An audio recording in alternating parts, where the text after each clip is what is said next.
Друзья, нам нужно всегда жить перед лицом Господа, иначе у нас возникнут проблемы, поскольку мы не будем просвещены, и лукавый придет и обманет нас. Но, живя перед лицом Господа, мы победим.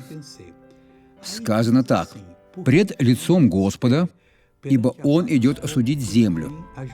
Итак, нам все нужно делать перед лицом Бога. Совершать любой суд, обличать болезнь, отвергать искушение, и все это во имя Иисуса.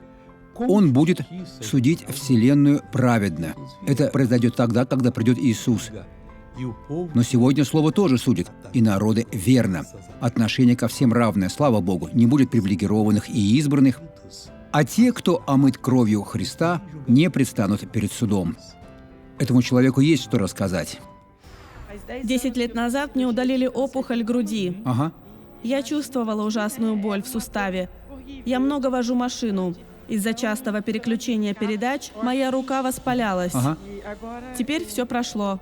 Я трогаю это место. Вам больше не больно? Больше нет. И не будет больше болеть во имя Иисуса.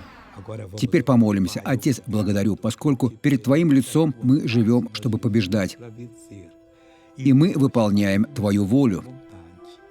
Отец, я объединяю свою веру с верой того человека, который сейчас молится. Я обличаю все зло в его жизни и говорю: зло, уходи, убирайся, исчезни во имя Иисуса. А вы скажите: аминь. Благослови вас Бог.